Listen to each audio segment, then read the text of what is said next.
¿Sabes quiénes eran los persas? Los persas, un pueblo montañés.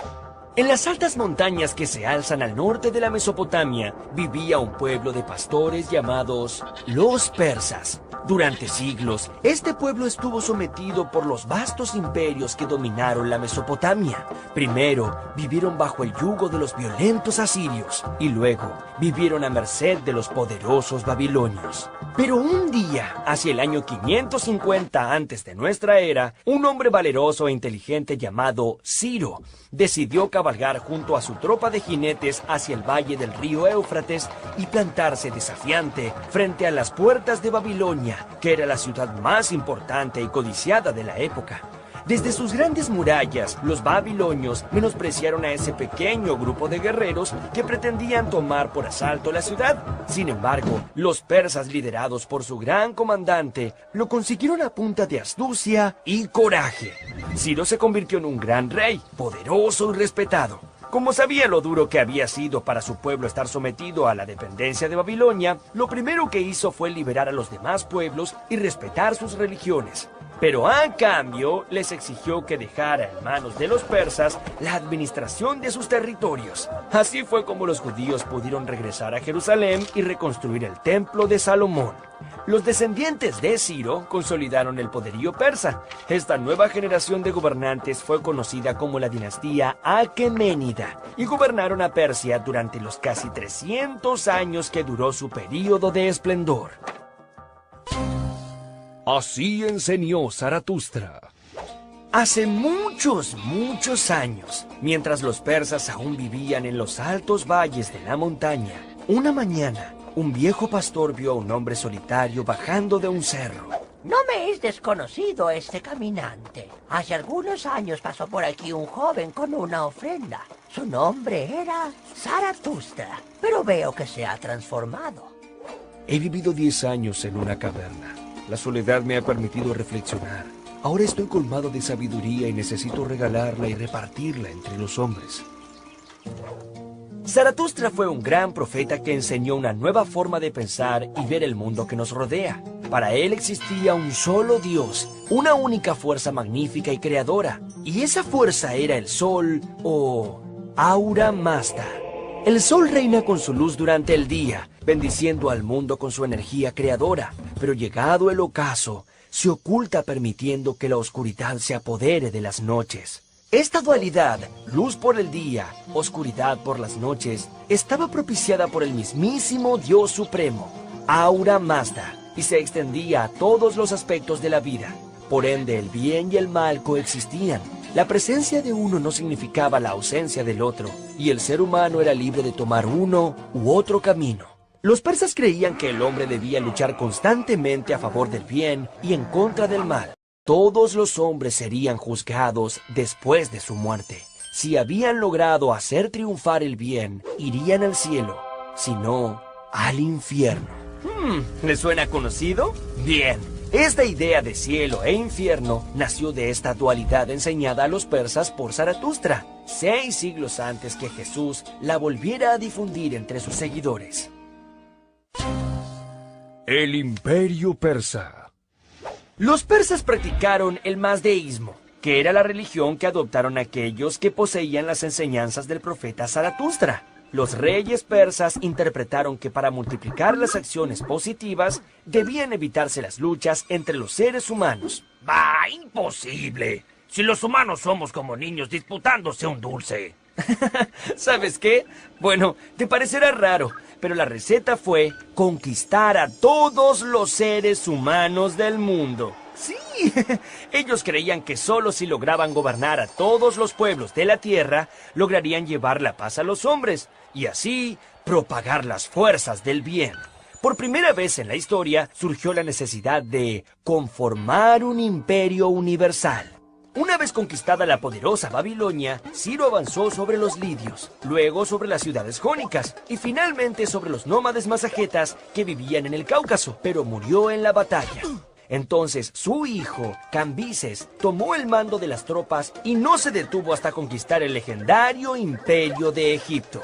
Las campañas al norte de África consolidaron un enorme imperio que llegó a ocupar todos los centros de las civilizaciones más antiguas de la historia. Años más tarde, nuevos gobernantes siguieron incorporando territorios al inmenso imperio que llegó a ocupar desde Egipto hasta la India. Pero lejos de transformarse en unos malvados tiranos, estos reyes persas tuvieron una extraordinaria capacidad para tolerar todo lo que les era distinto, incorporando la sabiduría y las costumbres de otros pueblos y permitiendo una enorme variedad de cultos, idiomas y costumbres a lo largo y a lo ancho del territorio que dominaron. Muchas veces, en vez de aniquilar a sus adversarios, los persas ofrecían a los reyes de los pueblos conquistados nuevas tierras para gobernar dentro del imperio. Así buscaban promulgar la paz y evitar sentimientos de venganza. Además, tenían la costumbre de liberar a los pueblos sometidos a la esclavitud, como sucedió con los fenicios, quienes les retribuyeron el gesto prestando su poderosa flota a los intereses persas. La organización del Imperio Persa. El enorme poder de los persas estaba sustentado en un invencible ejército de soldados que eran reclutados dentro y fuera de las fronteras del imperio, especialmente en Oriente, más allá del río Sir Daria, de donde provenían unos jinetes de caballería entrenados con técnicas de tiro con arco y flecha que no se habían visto nunca antes en Occidente. Estos soldados eran mercenarios, es decir, que luchaban a cambio de alguna paga en dinero o en objetos valiosos. Pero eso no era un problema para los persas, ya que en sus extendidas conquistas se habían apoderado de importantes botines. Además, inauguraron un sistema de control que en poco tiempo hizo rico al Estado, y con esas riquezas construyeron enormes ciudades llenas de lujo, ostentación y grandilocuencia. ¿Acaso no eran tolerantes y buscaban llevar paz hasta los confines del mundo? Ok, me has atrapado. Evidentemente ellos pensaban que llevar la paz no era tarea gratis. Entonces obligaban a los pueblos conquistados a pagar un tributo en oro, plata o piedras preciosas. Para organizar mejor este sistema, dividieron su imperio en 20 enormes provincias llamadas satrapías. Las satrapías eran gobernadas por los jefes de los pueblos locales, pero en cada una de ellas había un representante del emperador persa. Este era el sátrapa, que en un principio tenía la función de controlar el correcto pago del famoso tributo. Pero con el tiempo, estos astutos gobernantes fueron tomando un poder casi ilimitado y en muchos sitios abusaron de sus privilegios para tiranizar a la población y enriquecerse con un dinero que nunca le llegaría al emperador.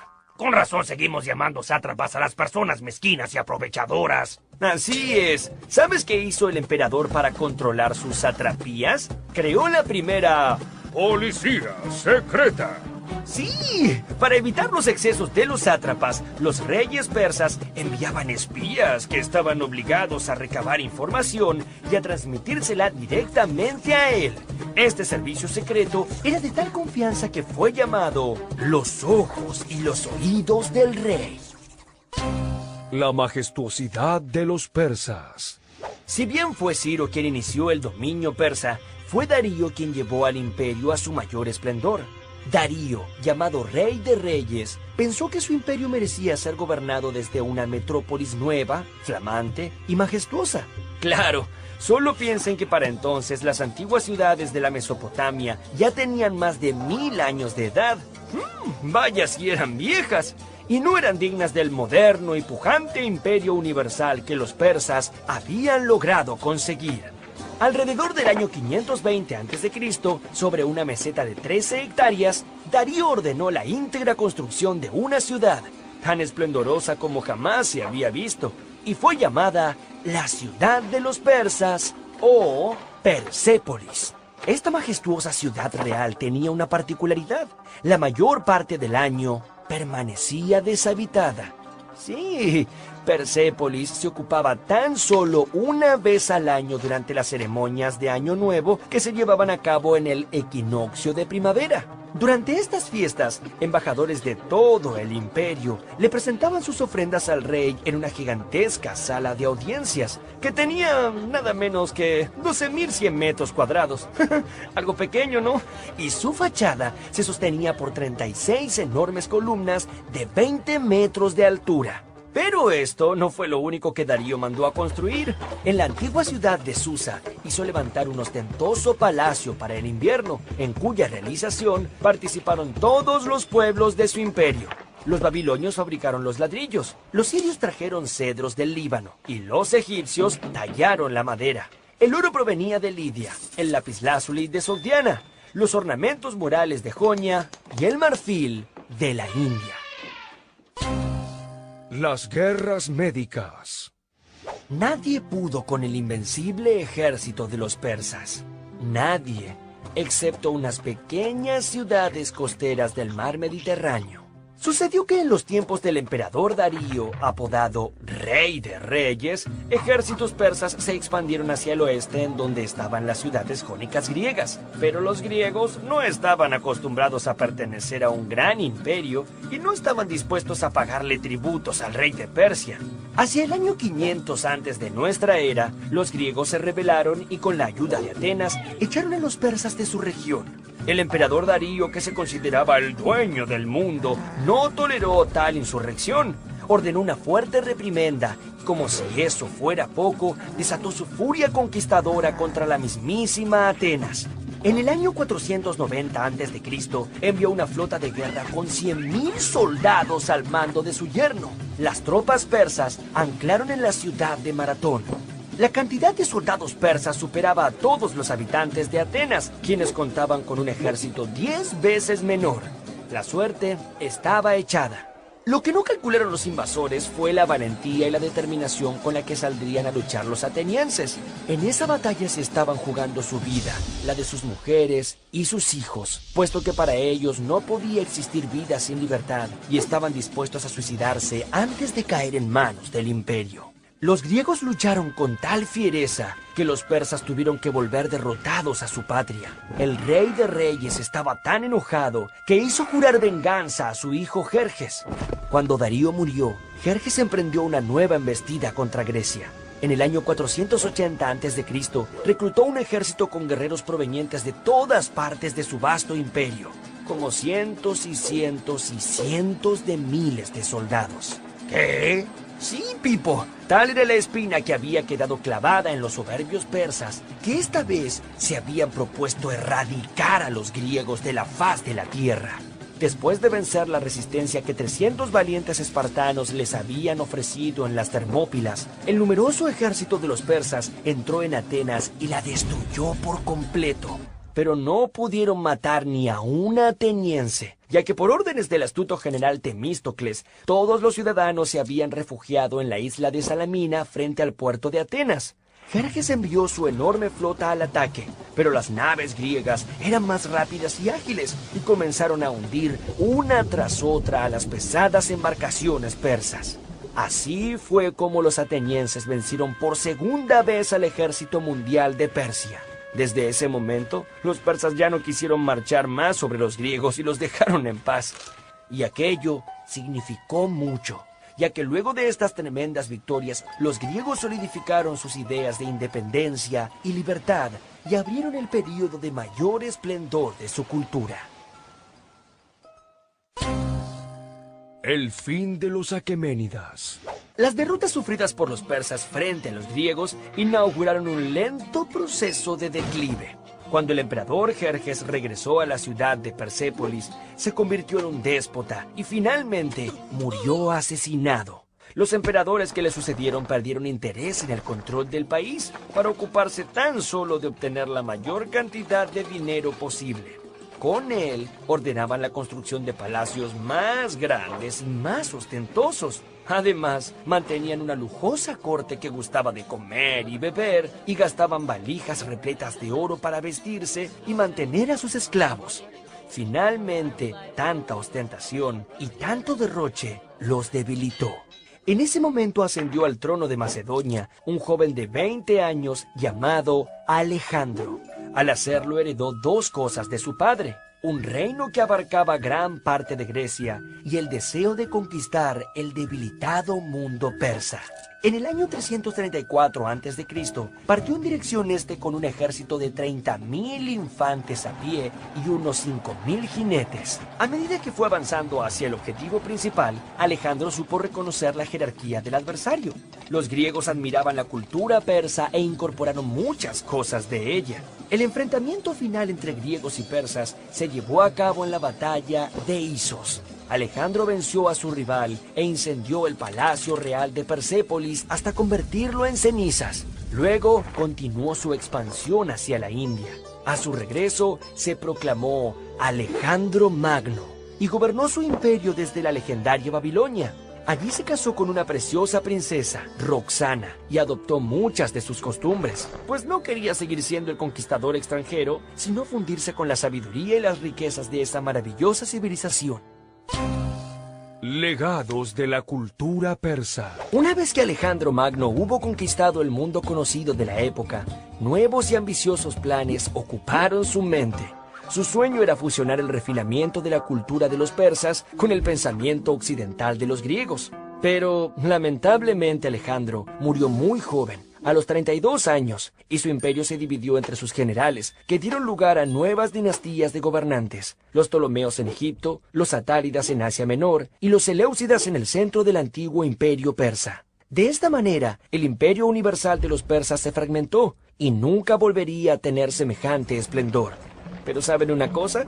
Aunque no estuvo vivo para verlo cumplido, el sueño de Alejandro se fue realizando lentamente. Con los años, el arte y el espíritu griego se introdujeron en Persia y llegaron hasta la India. De la misma forma, Occidente se nutrió de la refinada cultura de los persas.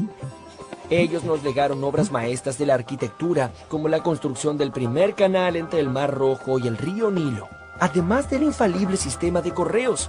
También fueron los persas quienes difundieron la incorporación a la vida doméstica de los animales como la gallina, el cultivo de deliciosas frutas como el durazno y la naranja, y la utilización decorativa de flores como las rosas, jazmines, los lirios y los narcisos. Como si fuera poco, también nos han dejado la encantadora tradición de sus alfombras. Quizás por todas estas cosas, además de la eficiente manera en que administraban su enorme imperio, la civilización persa sigue siendo hoy una de las más influyentes de la historia de las civilizaciones.